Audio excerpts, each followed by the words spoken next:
Old School Bodybuilding Clothing Company and Species Nutrition present RXMuscle's Olympia weekend coverage.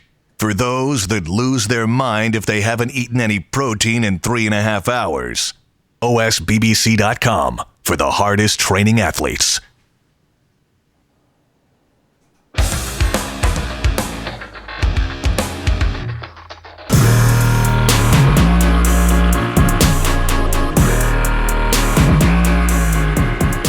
Welcome back to RXMuscle's Iron Road to the Olympia 2020, brought to you by Old School Bodybuilding Clothing and Species Nutrition. I'm Dave Palumbo, and today's guest is one of the guys to watch out for in that classic physique class. He's Bryan Jones, and he's the Chicago Pro Champ. Welcome back to the show. Thanks for having me. Hey, Bryan, I've seen some pictures of you that people have been sending me, and you're looking pretty damn wacky, and I think you're one of these guys that we call the dark horse that a lot of people don't really have their eye directly on because everyone's so preoccupied with the Breon versus Bumstead rivalry that I think you're going to shock a lot of people.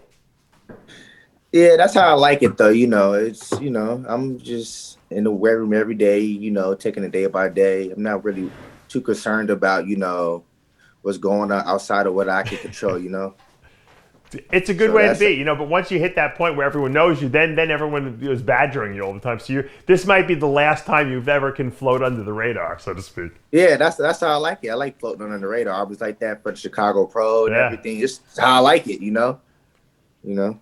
Now, I asked you before the show, what you were weighing, and you're about 213, which is 2 pounds under your weight class already, which I think is an advantage because when you don't have to suck down and alter your physique or alter the look and the hydration level of your physique, I think that's a huge advantage in the classic physique class.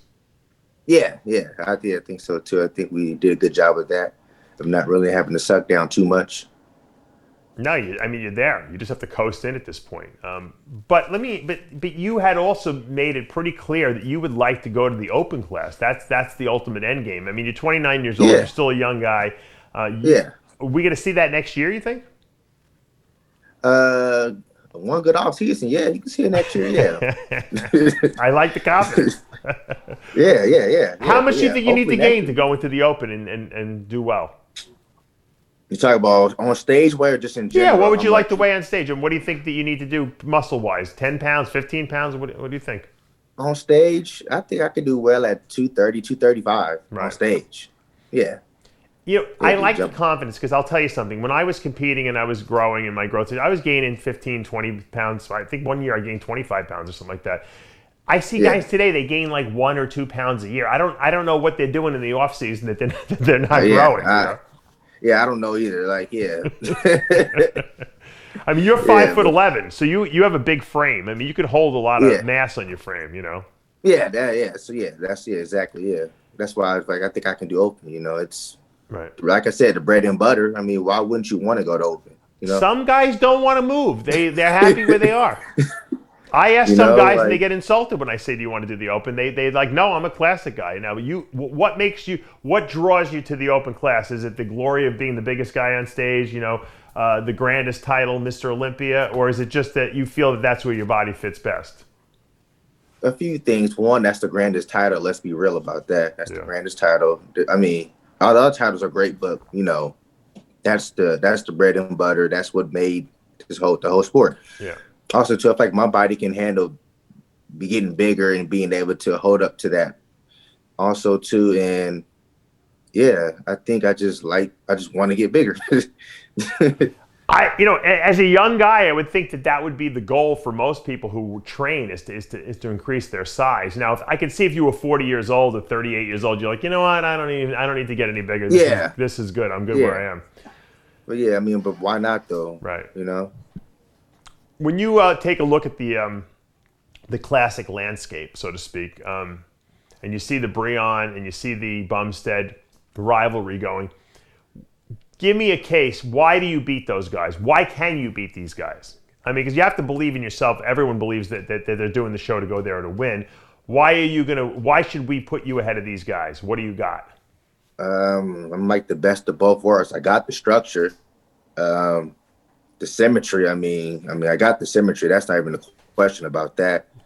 I got the fullness and the muscle buzz like a Breon, a structure that can compare with Bumstead. So I got the best of both worlds. So why not? Why do I not have a shot? Right. And what have you done to work on in terms of like bringing in that grainy, ridiculous conditioning? What has changed? Oh, diet has changed, training has changed, up the tempo in training. Cardio's changed. So everything's at a faster pace now. For the last couple of weeks. Right. In order to be able to bring that graininess and that condition that can uphold with those two guys. Are you a guy that needs to go very low carb to lose weight, or can you eat a little bit more food than the average? I can eat a little more food. Yeah, I don't have to. I don't have to just die. But a little carbs won't do nothing to me. I could still perform in the gym and whatnot. Still do everything off low carbs. Right. However long it takes. That really don't bother me. Of suffering. Yeah. Now, here's one variable that a lot of people don't take into account. This 2020 year is a fucking insanity, a year of insanity. Yeah. Obviously, California shut down. They're shutting down again, and what's your situation in terms of where you get training? The ability to go to the gym and stuff like that. Is that been a problem for you, or do you kind of have hookups where you can kind of do what you need to do? No, it hasn't been a problem at all. I'm over in Arizona. It hasn't been a problem at all. Oh, you're in Arizona. Yeah, I'm in Arizona right now. Yeah, so that's been a problem. Honestly, I've been fine throughout the whole shutdown. Okay, that's lucky. A lot of people don't have. Yeah, I know that's an advantage. I thank God for that. But yeah, so other than that, never really have to worry about gyms shutting down. My home gym's been open this whole time. Thank God, man. You're lucky. I know. When you see all these shutdowns, you start like going. I would go if I was a competitor now. I'd be in panic mode. I would have been like, you know what? I'm building my own gym. I would have been collecting equipment all over the place and putting it together. Has that crossed your mind? Like maybe I should make my own gym, at my house. No, I just figured, well, if there's a will, there's a way. I don't. It never came to my mind. It's a wing and a prayer, basically, for you. Yeah, if it's meant to happen, it's gonna happen. So luckily, it's been happening. So What obstacles have you faced? Any obstacles this past season, or has it been smooth sailing for you? So for me, it's smooth sailing. Yeah, it's I don't think How's work one of my been? best off seasons. Say it again. Have you been working? How's like the business and stuff like that for you? Oh, it's slowed down a little bit enough, to make money from home and stuff like that. So that's pretty cool, Okay. Be able to work at home and stuff. But other than that, the off season's been great. Prep's been great from Chicago on all till now. I haven't had any bumpy roads really. Knock on wood. It's funny because you have such a very calm demeanor. It looks like nothing. It looks like you could be a nutcase behind closed doors, but it seems like things don't bother you that much. You don't let them really affect you. You have a focus. No, not really. No, I don't really let things really bother me too much. I kind of just let things go. That's good. And that's a good way to be. Now, going into the show, okay. The Mr. Olympia competition is obviously the biggest event that you'll ever do, and of course, there's a certain of my life. Yeah. And there's a certain level of nervousness that you can't discount. You can try to be the coolest cat in the world, but you're going to the Super Bowl, basically. Yeah. How do you keep yourself, collected, so to speak, so you go on stage and you can focus on what you're going to do, especially given the biggest stage in the world that you're going to be standing on with the most people watching you ever. Really, I've just been thinking just try to treat it like any other show. As best as I can. Try to treat it like any show I've done. It just happens to be more people, a little bit of brighter lights, more scrutiny under. That's about it. But I try to take it as just another show. It's just it's more, on the line, I should say. That's all, But yeah, you're right though. There's nervousness there, but that's every show though. Even from the smaller shows to the biggest shows, it's just this show happened to be the one that everyone has been waiting 365 days to see. Exactly. And that everybody judges you what you do on Olympia stage. Whether whether it's your first or your last, that's what they'll remember you by. So I try to think about it's just another show. You do your routines, do everything every day. If you do what you've been practicing, it should go how I think I still go. So yeah, other than that, I don't, try to make it bigger than what it is. I mean, I know it's the biggest show, but in the back of my mind, like, it's another show. You worked out hard. Those guys dieted too. You dieted too. You guys are all suffering. I'm suffering. Well, to me, I don't call suffering. I call it getting better. But, it's just, another day in competition. It just happened. The stakes happen to be higher. Right. You hear that first call out, Chris Bumstead, Breon Ansley, Brian Jones. I mean, there's that obviously. You're gonna obviously feel a little lifted up when you hear that, right? If you do. Yeah, I'm just gonna be like, okay, now it's game on. Now That's right. Okay, now it's time to put on the show why you deserve to stand next to these guys. You're a good poser. How often do you practice? Do you do a lot of? Do you do many sessions a day? Every day after work, I was about an hour straight with my posing coach, Rusty Jeffers, every day. Yeah, I saw that video.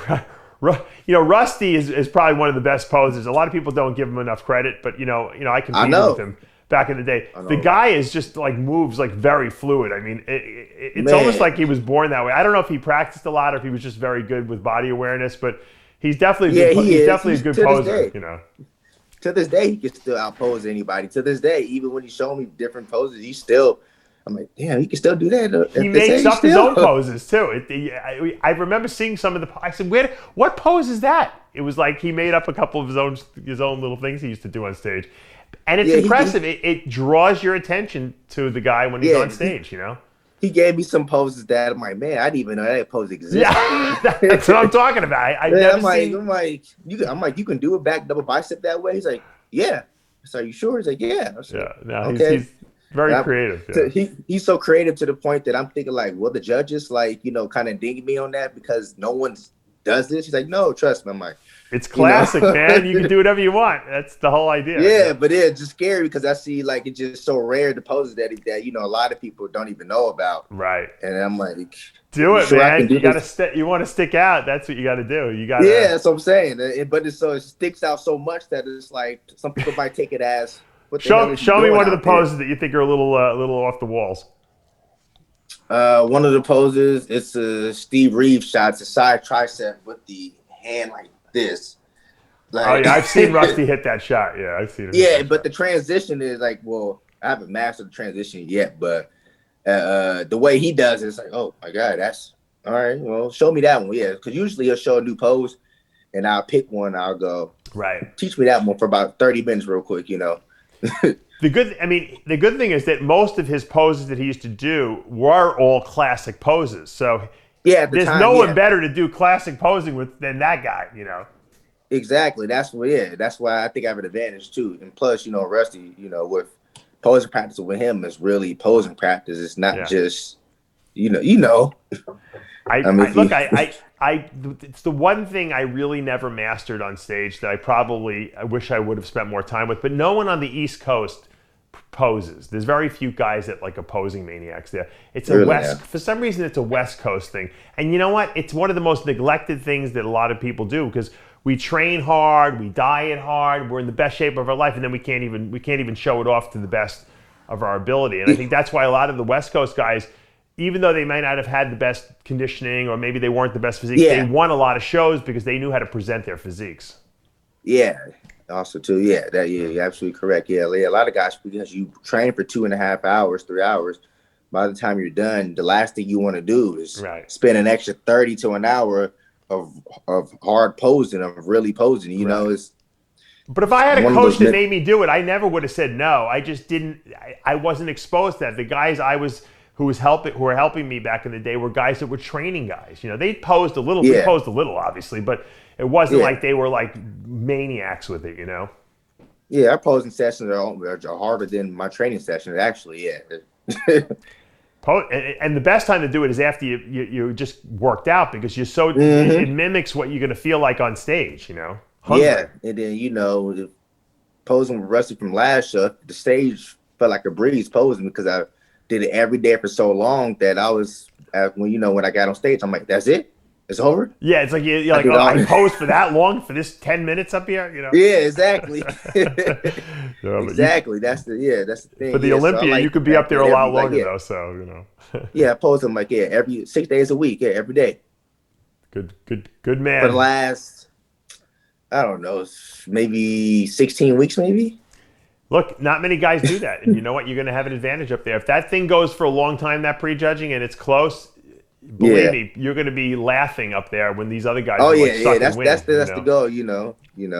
Well, Bryan, best of luck up there on that Olympia stage. I hope you really make a statement for yourself at this Olympia. And I don't know if have you left yet, or are you flying out today? I'll fly out tomorrow morning. Okay. Have a safe flight out there to Orlando, and hopefully you'll bring back some hardware. Thank you. Appreciate it very much. Thank you for having me. All right, guys, that's going to take us to the end of another episode of RXMuscle's Iron Road to the Olympia 2020, brought to you by Species Nutrition and Old School Bodybuilding Clothing. I'm Dave Palumbo. We'll see you next time.